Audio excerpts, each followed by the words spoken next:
from 6 to 9. You're about to have a really good time, and it's sure to make you smile. On the bus, in the car, on the AirPods without wires. Rank it up on the worksite, it's the Bad and Liam podcast. Bad and Liam podcast. G'day there, podcaster. Yeah, very different episode today. Obviously, the Queen passed. We found out about that at like 3 o'clock this morning, and it's rare that you have the show planned in a thing like we like to call the rundown, and you go, you know what? It's gone. Throwing it out. But obviously, if you're a human and you wake up to the news that the Queen's dead, then you turn the radio on and they're not talking about that. Yeah. It's kind of weird. So it really, you know, and I even found myself, as we said, we're not the biggest royalists on the planet, but when I'm waking up, I'm like, what are the details here? What have we got a new king? How does that work? Like, we had so many questions. And if you were sort of in a similar boat, all of those questions are going to be answered in this podcast. It feels a bit like a moment in time, doesn't it? Because as you hear this podcast, I'm sure you've seen the news and you've seen it on your social feeds, but what you're going to hear now is us kind of understanding the story as the morning unfolds. It's like a snapshot in time. Yeah, but yeah, there's some very clever people who know a lot more about this stuff than we do. So you'll be informed and you'll be getting everyone's thoughts throughout the episode. The death of Her Majesty the Queen is a huge shock to the nation and to the world. I declare before you all that my whole life, whether it be long or short, shall be devoted to your service and to the service of our great imperial family to which we all belong. We will be with our friends again. We will be with our families again. We will meet again. Queen Elizabeth was the longest-serving monarch in British history. The impact of her death will reverberate across the Commonwealth and the world. The world is mourning the passing of Queen Elizabeth II. I mean, even hearing that audio there from 70 years ago, I mean, an incredible woman. She served this whole time. She was swearing in prime ministers only 48 hours ago. She's done that 15 times over the years. Think about how long that is. We found out at 3 o'clock this morning. This is how the world found out the news. This is BBC News from London. Buckingham Palace has announced the death of Her Majesty Queen Elizabeth II. In a statement, the palace said the Queen died peacefully at Balmoral this afternoon. The King and the Queen Consort will remain at Balmoral this evening and will return to London tomorrow.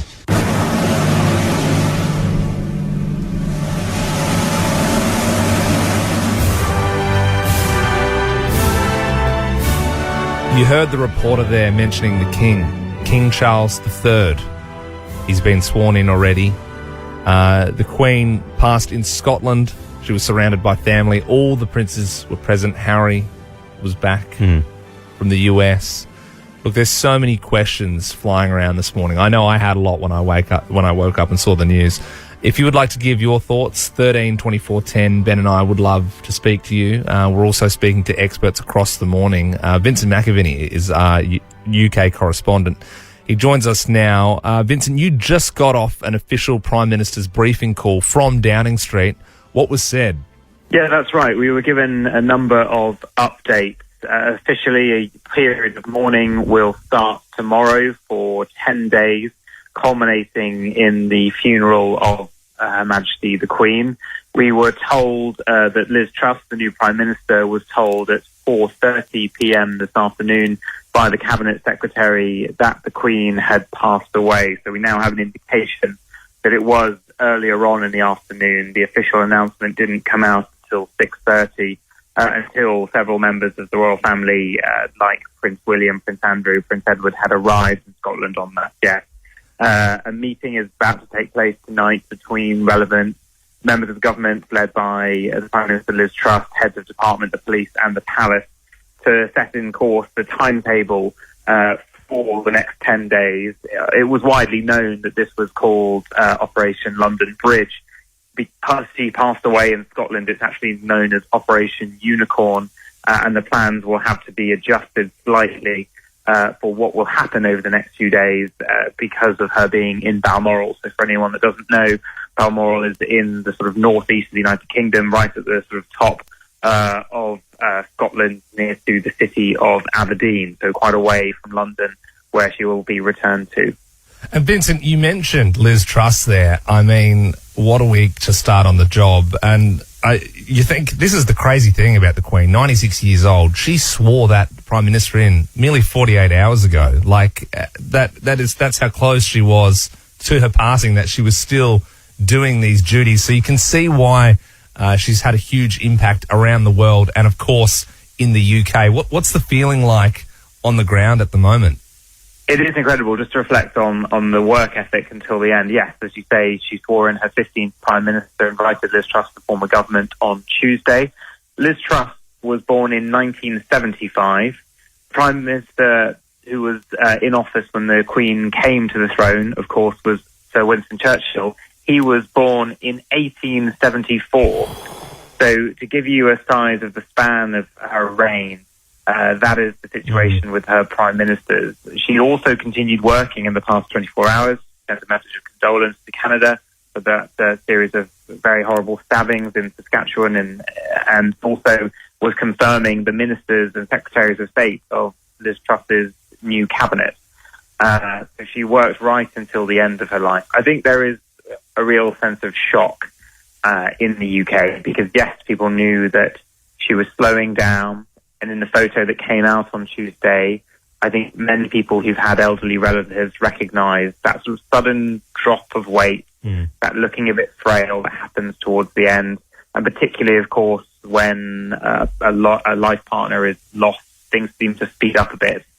And so whilst she didn't look well, I think many people thought that, I think particularly as well with her mother having lived to 101, that perhaps she might stay a few more years just to go down a bit. But they've been incredibly difficult years, not just because of having to rise to the challenge of being monarch through a pandemic, and that she did step up. She couldn't do events in person, but she did lots of things like Zooms with members of the emergency services. She did virtual events.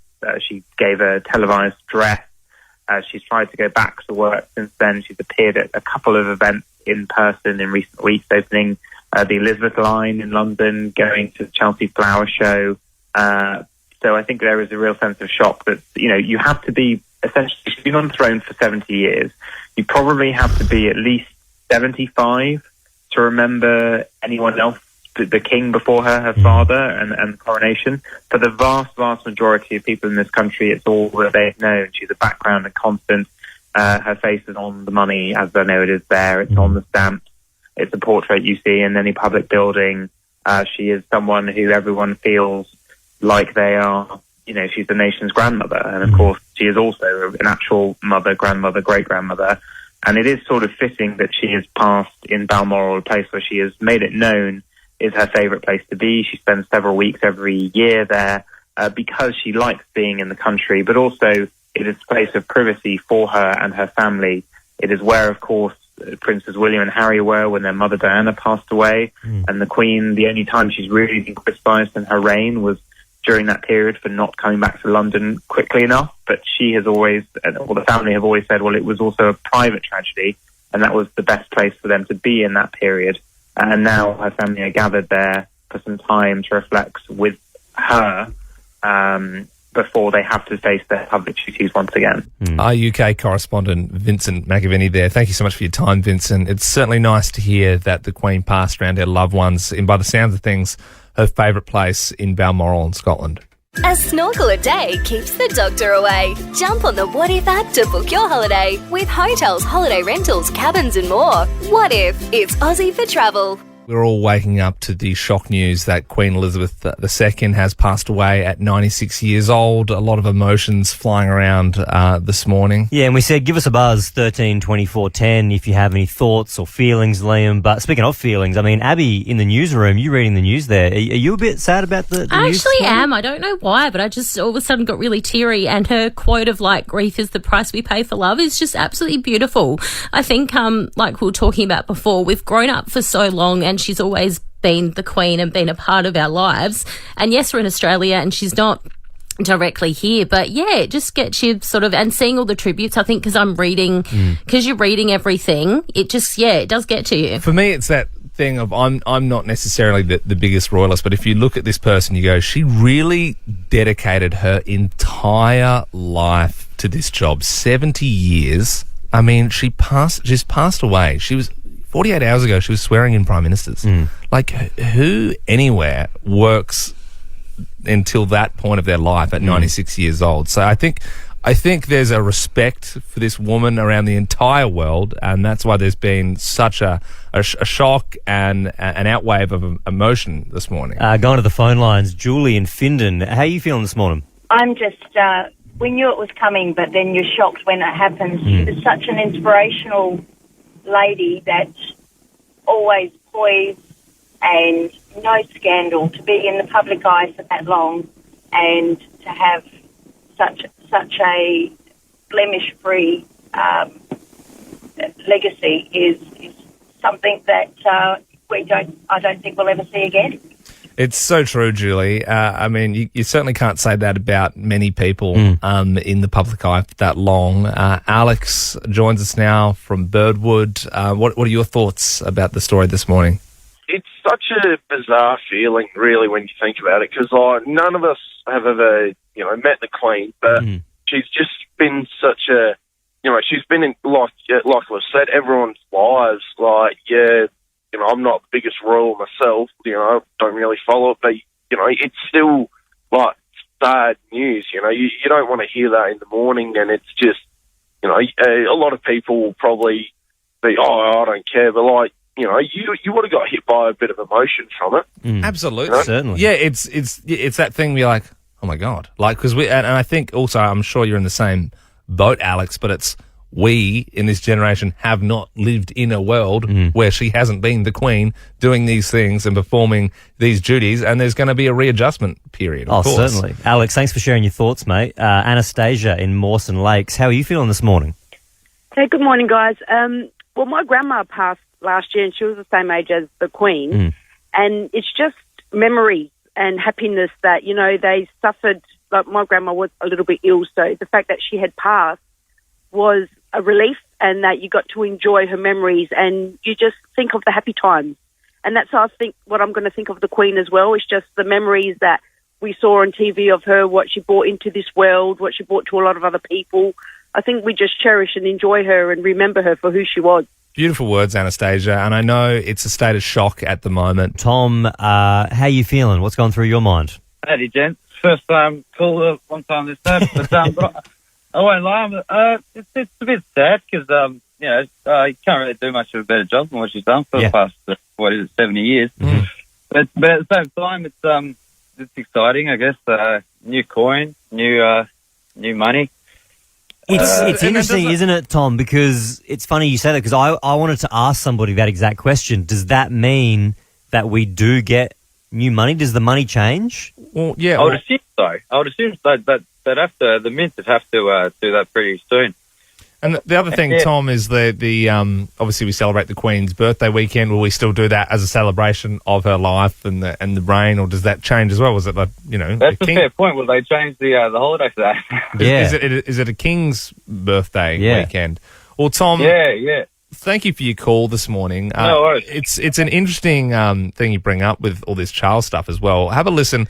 Liz Truss, brand new Prime Minister, and what a week to start. I mean, she was sworn in 48 hours ago by the Queen herself, and now she is the one who's really having to, lead the nation in this time. Have a listen to her address. We are all devastated by the news that we have just heard from Balmoral.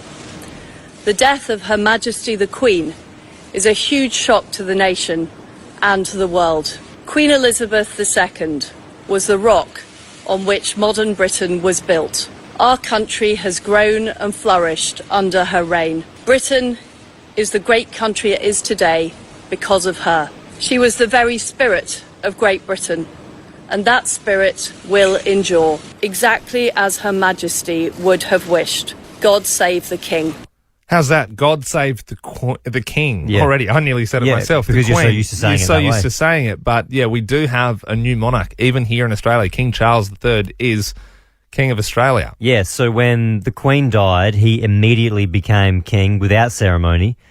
Prince William now becomes the Duke of Cornwall, and he will become the Prince of Wales. Yeah, so the new king is expected to be ceremonially crowned in a ceremony this Saturday, but he has already been, sworn in, if you will. And even the new anthem of the UK it'll no longer be God Save the Queen. It'll be God Save the King from now on. So obviously these are things that are so ingrained. Well, it's it's a bit of an old idea, isn't it? The monarch. It's been around for a very long time. So obviously they have a plan, and they always have had a plan for when this sort of stuff happens. But for us, it's so new in our lifetime. It's new in our parents' lifetime. It's new in our grandparents' lifetime. There's so many questions, so many thoughts. Let's be honest, everyone kind of knew it was coming, but no one expected it, because you don't expect to wake up and get the news. We also want to know what's going to happen here in South Australia. Our Premier, Peter Malinauskas, has been in a meeting all morning with the Governor, who is obviously the direct line to the Palace. What was discussed in that meeting, Peter? Well, good morning, gentlemen. Let me start by passing on my condolences to the royal family on the loss of Her Majesty Queen Elizabeth II, an extraordinary human being whose life has been very much about a dedication of service to the Crown and everything that it stands for, particularly the liberal democratic freedoms that we all believe here in South Australia. Look, gentlemen, this is not something that we've ever hoped for, but certainly something that we've planned for. There is a very specific sequence of events that are now underway following the news in the early hours of the morning. I've not surprisingly been in touch with Her Excellency Frances Adamson, our Governor here in South Australia, ever since the early hours of morning, around about 2:30, I think was the first occasion I spoke to her.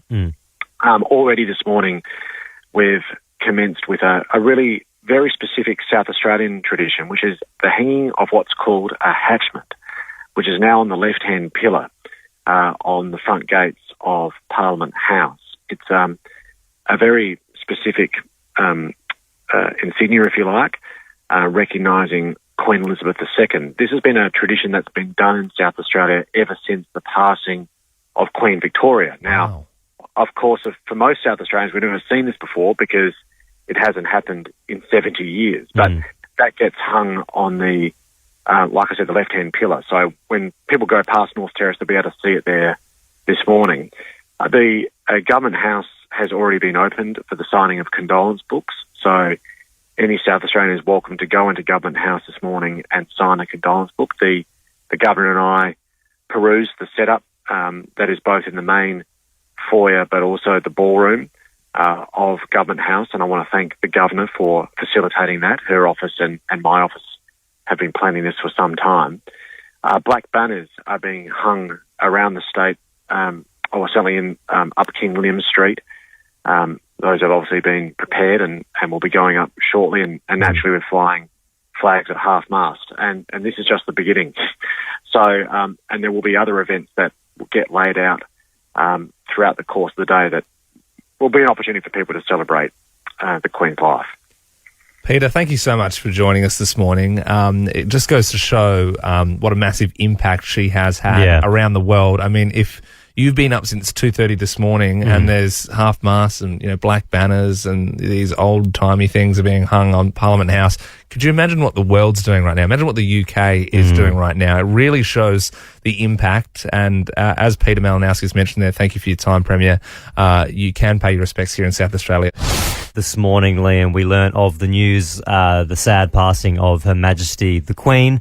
We have now got King Charles III.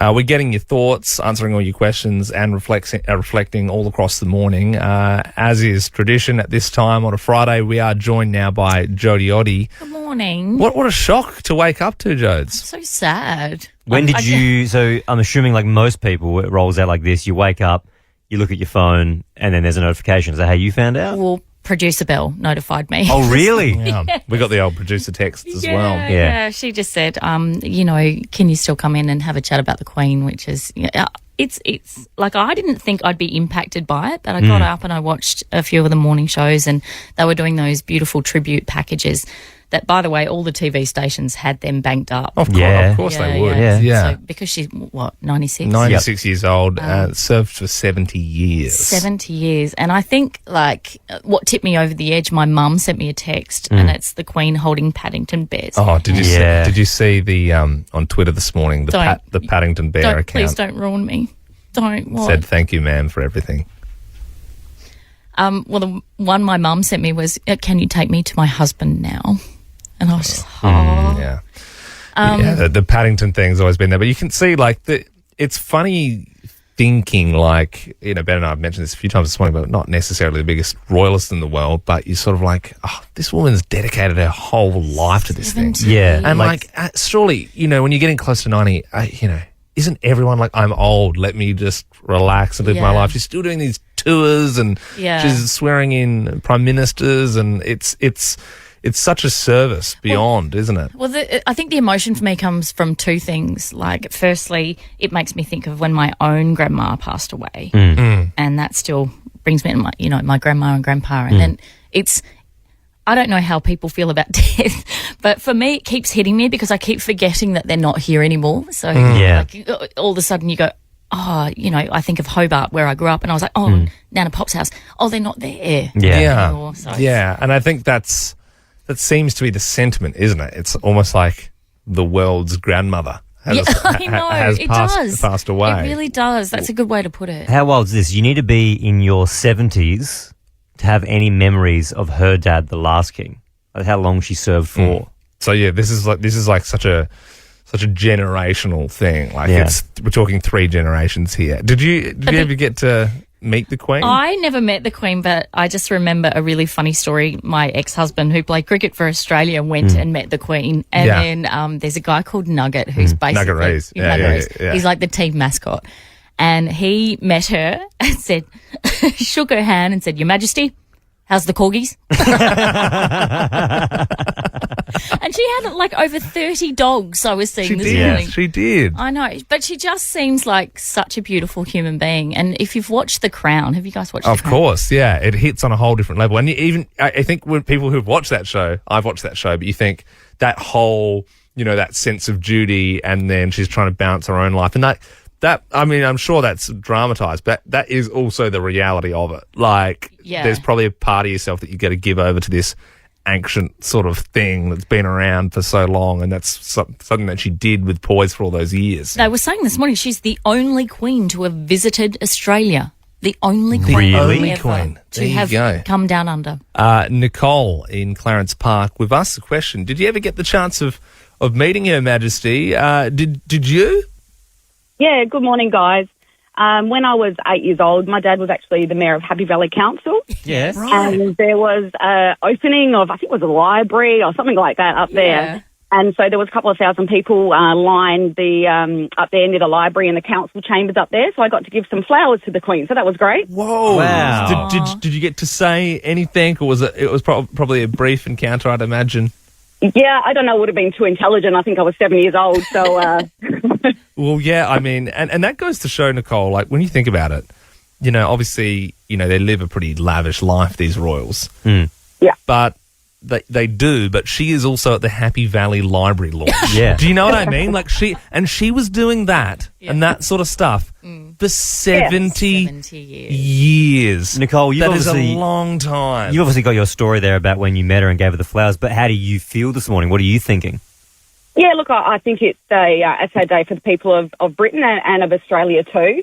But I guess it's also about celebrating the great time that she did have on the throne.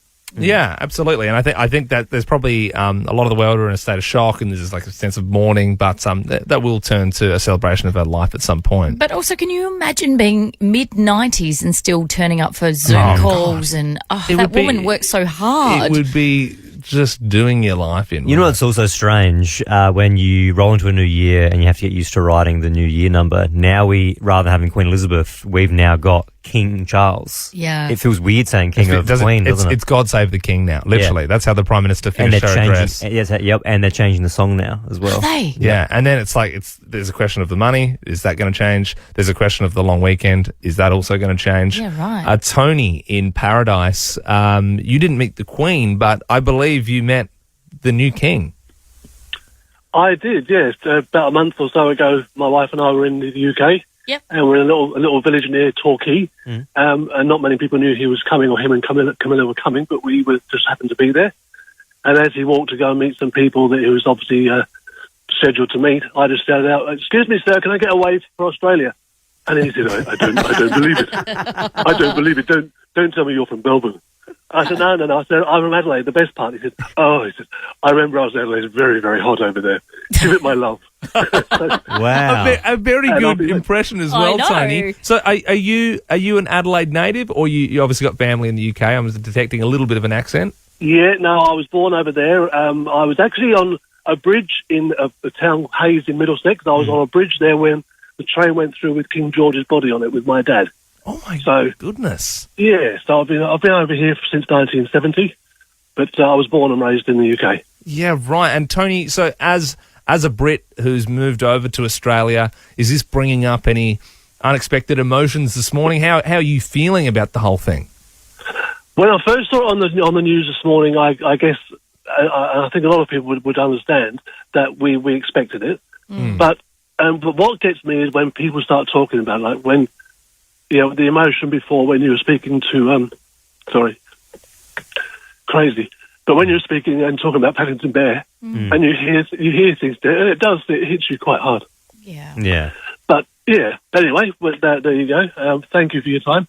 Liam, just one thing. I think when my son was young, he played soccer with you. Oh, really? What? Who was, I mean, that lightens the mood a bit. Who was your son, Tony? Daniel Begley. Oh, yeah, of course. Yeah, I know Daniel. We went to school together as well, Peter. Yeah. And I would have been running the line for you. There you go. There you go. Wow. Calling me offside constantly. Excellent, Tony. Well, thank you so much for joining us this morning, and appreciate your thoughts and your stories. So there you go. He was a nice man. I think there's so much of that thing where people are talking and not even realising that there's this weird part where you have this affinity and you are emotional about the whole thing. Yeah. And then there's other people who are just like completely wrapped up in the whole thing. But look, we're going to keep taking phone calls all morning. We're going to be getting all the answers to the questions that you have. Jodie, thank you so much for joining us this morning. It's a pleasure. I wanted to ask him how bad you were at soccer, but it didn't feel like quite the right time. No. A morning, Liam of morning. Which is a bit of a tongue twister to say because Queen Elizabeth II has passed. Yes, after 70 years on the throne, she's passed away in Scotland, Balmoral, which is the place she loved to be the most, apparently, but that has changed plans a lot in the UK. Her body will have to be transported back to London. Via train, they do it. Yeah, for 5 days of mourning at Westminster Hall. People around the world have obviously been reacting. One tweet that got a lot of people teary this morning is Paddington Bear. You know how they always have, they've done a few videos in the past and whatnot. He said, "Thank you, ma'am, for everything." Stephen Fry, obviously the famous comedian, "I don't know why I'm sobbing. Silly, really. Oh, dear." Mick Jagger said, "For my whole life, Her Majesty the Queen Elizabeth II has been there," which really puts it in perspective because he's an old guy himself. Yeah. In my childhood, I can recall watching her wedding highlights on TV. I remember her as a beautiful young lady to the much-beloved grandmother of the nation. My deepest sympathies are with the royal family. Well, Liam, right now we are going to be crossing to a reporter outside of Buckingham Palace as we speak. It is Channel 9 correspondent Ruth Wynne-Williams. It's a sad day here in Australia, and even sadder day for the UK. How is everyone feeling outside Buckingham Palace, Ruth? Look, it's been a really surreal day over here.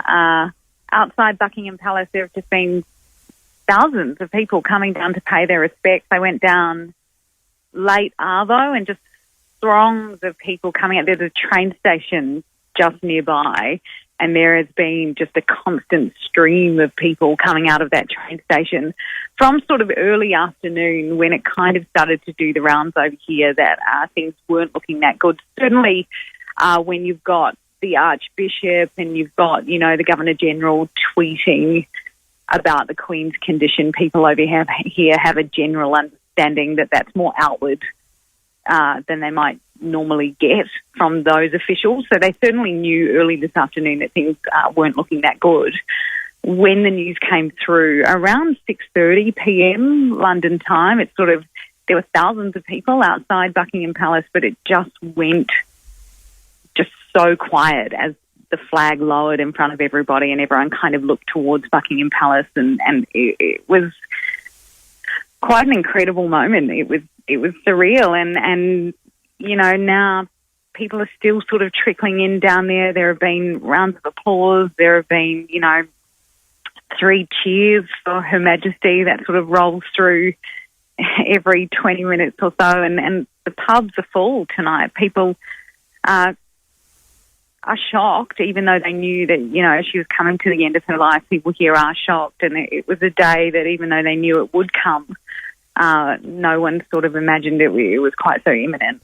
Have there been tears in the street in front of Buckingham Palace, or is it more a state of shock at the moment?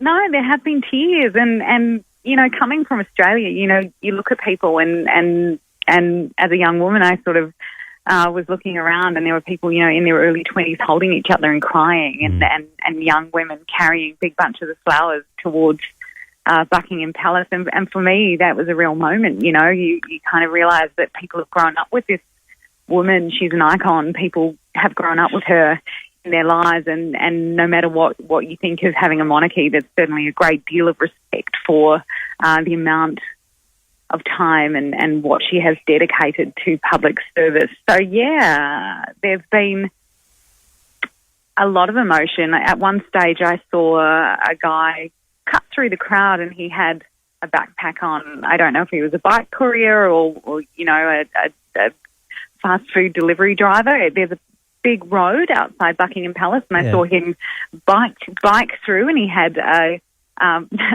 speaker attached to his bag that had, you know, he was playing music as he biked along, and someone in a suit actually put their hand on his shoulder and said, "Look, mate, stop the music. Everyone here is paying their respects." So there's a real feeling here that it is a sad day, and it certainly was a long day here in London as well, because people there were rumblings early this morning when those tweets came out and things that you know, things weren't good, and even though they did have warning earlier today, the end today has come rather fast. So people are shocked and sad. Yeah, there's a real sense of sadness hanging over London tonight. There's a very symbolic photo doing the rounds on the internet at the moment. There's the rainbow, the double rainbow over Buckingham Palace. Did you see the rainbow yourself, Ruth? Do you know what? I saw the rainbow, but prior to the rainbow, I had a text from someone that was quite credible at about 4:30 this afternoon saying the Queen had died. And I understand now that is quite credible, and that is around the time she died. At that time, and London has just had this massive heat wave. At that time, at 4:30 this afternoon, the heavens opened. It was some of the heaviest rain you'd ever see. You know, it was really, really teeming down. And I said to someone, I was like, I think there's an old wives' tale attached to heavy rain at the time of death, you know, and there's been that kind of chat all day. And then there was this most beautiful rainbow above the palace. And then I don't know if you've seen the other photos. The sunset was incredibly beautiful. There's been a real sense of occasion down there. It's been an incredible time to be in front of the palace. You know, people clapping, cheering, all of that.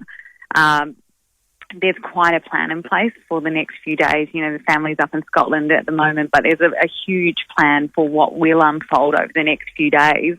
But I think we're going to see in front of the palace, you know, you might recall those flowers that grew when Princess Diana died. Well, brace yourself, because I think we're going to see that sea of flowers over the next few days outside Buckingham Palace again.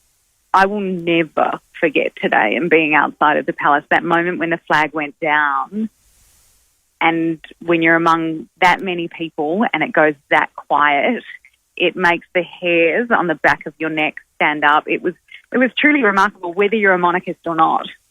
And yeah, it's quite an occasion here tonight, and this is going to continue for days, weeks, probably the better part of a month. Yeah, there's I was in a hotel this afternoon, and this was when we were in that stage where we were all sort of bracing ourselves for the news to roll through. And the manager of the hotel came out, asked me if I was media, and said that she had a sister who worked in the palace. And she said they're already looking for the black bands to put on their arms and the ties. And I said, oh, okay.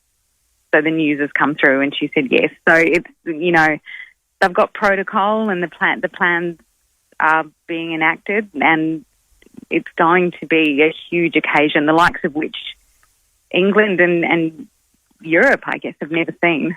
Possibly the world. Ruth Wynne-Williams there, the Channel 9 correspondent out the front of Buckingham Palace. Thank you so much for giving us so much of your time this morning, Ruth.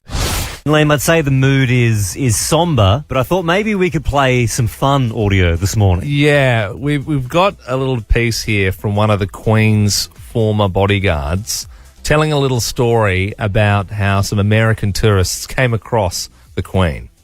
One of the picnics I went out with her, we had a lovely picnic, but there was two hikers coming towards us, and it was two Americans on a walking holiday. And it was clear from the moment that we first stopped, they hadn't recognised the Queen. The American gentleman was telling the Queen where he came from, and sure enough, he said to Her Majesty, and where do you live? And she said, well, I live in London, but I've got a holiday home just the other side of the hills. She said, I've been coming up here ever since I was a little girl, so over 80 years. And you could see the clogs thinking. He said, well, if you've been coming up here for 80 years, you must have met the Queen. And as quick as a flash says, well, I haven't, but Dick here meets her regularly. So the guy said to me, oh, you've met the Queen, what's she like? And because I was with her a long time and I knew I could pull a leg, I said, oh, she can be very cantankerous at times, but she's got a lovely sense of humour. Anyway, the next thing I knew, this guy comes around, puts his arm around my shoulder, he gets his camera, gives it to the Queen, and says, can you take a picture of the two of us? Anyway, we swapped places, and I took a picture of them with the Queen, and we never let on. And then Her Majesty said to me, I'd love to be a fly on the wall when he shows those photographs to the friends in America, and hopefully someone tells him who I am. What a banger. Interesting morning, the special morning. Queen Elizabeth II has passed at 96 years old. She was surrounded by her family, and she passed away in Balmoral in Scotland, which is one of her favourite places to be. This is our Prime Minister talking about it. This time of mourning will pass, but the deep respect and warm regard in which Australians have always held for Her Majesty will never fade. May she rest in eternal peace. From the moment the young princess became Queen, Her Majesty's dedication to duty and service over self were the hallmarks of her reign, performing her duty with fidelity, integrity and respect for everyone she met. In the coming days, the Governor-General and I will be heading to London, where we will meet the King. We will convey the sorrow of Australians, as well as our best wishes to him and the Queen Consort as he takes on his duties as sovereign. And that's the real bit. I think what Albo said there is that duty over self is probably the real sentiment overall, that she was still working up until her final days and hours, and she gave 70 years. We've been saying all morning, Liam, if you want to come on, open phone policy, you can share your thoughts and your feelings, 13 24 10. How's this? Michaela is an Aussie over in London on a week holiday. You picked a very interesting week, Michaela. What is happening over there at the moment? Yeah, I did. Hey, guys. It's been a pretty surreal night here. We found out around 6:30 p.m. and minute of silence in the restaurant, which was, I think, just great. And then a lot of people headed down to Buckingham Palace, and it was packed. People everywhere. Plenty of flowers being laid already, and just lots of respect for a wonderful, wonderful woman. So you were in the restaurant at 6:30 p.m. Mm-hmm. Everyone found out the news, and then there was just a minute of silence. When we say everyone found out the news, did someone check their phone? Did someone walk in? Did someone stand up and say the Queen has passed? How did the whole restaurant find out? Yeah, actually, they stopped the music and made an announcement over the loudspeaker. Yeah. Somebody stood up and just announced it, and straight into a minute's silence. Isn't that wild how like this, you know, you'd be hard pressed of news traveling faster than this. I mean, people always say, oh, where were you when Diana passed and that sort of thing. There's obviously 9/11 and, you know, it really feels like even though we probably suspected this was coming at some point, obviously just purely by her age, it's really one of those, oh, where were you when you found out the news type moments. So, Michaela, what are you doing at the moment? Are you just back at your hotel room? Are you walking around the streets? What's going on? Yeah, that's right. I think we're in Buckingham Palace for about an hour. I'm actually back in my hotel room now. It's nearly midnight. But yeah, there's plenty of BBC rolling coverage around it, and they're showing some really incredible moments from her life. So it's amazing to watch. Yeah. We know, obviously, like the English Premier League games have been stopped this weekend. Pretty much everything happening in the UK is like they're sort of canning it. By the sounds of things, you know, you're on holiday. Has this affected your plans at all? Have they like said, oh no, we're not doing these type of tours, or we're not, you know, doing this anymore? Yeah, I'm actually working this week, but yeah, we did have something planned over the weekend. Haven't heard anything as yet, but I have heard other British people say that lots of things will be stopped and cancelled just out of respect. So it's going to be a really interesting few days. Yeah. Excellent. Well, thank you so much, Michaela. I appreciate you joining us this morning. And Liam, I believe now we've got a call from a man called Grant in Mawson Lakes. He joins us now. Grant, were you a Queen's Guard? We were, yes. So back in 2001, we were part of the Defence Force, and we were part of the Australian Defence Force's ceremonial drill team. So we went over there as part of Army's centenary and guarded Buckingham Palace for 6 weeks, where we got to meet the now King, Charles, and guarded the Queen while she was in Buckingham Palace. So, wow. This is incredible. So, Grant, obviously, you know, there would have been a plan for that sort of stuff back then as well. All these guards, were you one of the ones that was sort of standing there and, you know, people can wave in front of your face and you're not allowed to move, or you were genuinely like the real deal security, like you're in the Defence Force sort of thing? No, in the Defence Force out the front, all dressed up in our Australian Army uniform. Yeah. For 2 hours on, 4 hours off, for 24-hour period for 4 days, and we would do the changing the guard on the Sunday, which reached up to like 10,000 people. It was very honourable to be able to do that. Wow. And so how are you feeling this morning waking up to the news? Yeah, it's certainly, like everyone else, I think even though we knew it was coming, it's been a shock. And yeah, it's there's 2 others in the state at the moment that live in Adelaide that were with me over that period, and they had met the Queen over that period, and when she came back over to Australia at that time as well. But we were, the now King had met with us on a couple of occasions over there. So very nice guy. Very nice guy. Yeah. Well, Grant, thank you so much. 70 years as Queen, 70 years of service, an extraordinary life. When I was 21, I pledged my life to the service of our people. I do not regret nor retract one word of it. In a complicated world, her steady grace and resolve brought comfort and strength to us all. Thank you and my father for inspiring us with your selfless duty and service, and for making us proud to be British.